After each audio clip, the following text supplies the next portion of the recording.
Pemirsa, Satuan Reserse Narkoba Polresta Palembang kembali menangkap 3 tersangka penyelundupan narkoba asal Batam melalui jalur udara dan mengamankan barang bukti sebanyak 1,2 kg senilai miliaran rupiah. Untuk meloloskan barang tersebut dan mengelabui petugas bandara, para tersangka menyembunyikan narkoba di dalam sepatu.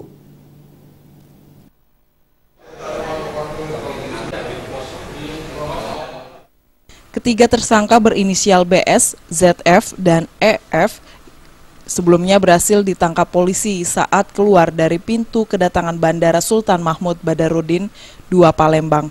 Penangkapan ketiga tersangka ini berdasarkan laporan dari masyarakat tentang penyelundupan narkoba yang diselundupkan melalui jalur udara dan akan diedarkan di kota Palembang.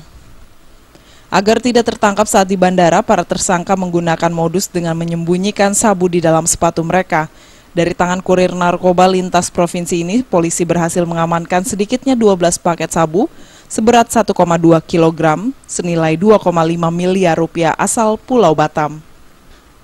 Menurut Kapolrestabes Palembang, Kombes Pol Sabarudin Ginting, penangkapan narkoba yang lolos melalui jalur udara ini sudah kedua kalinya ditangkap polisi, sebab sebelumnya polisi berhasil menangkap pelaku yang membawa narkoba asal Batam dengan modus disembunyikan di celana dalam.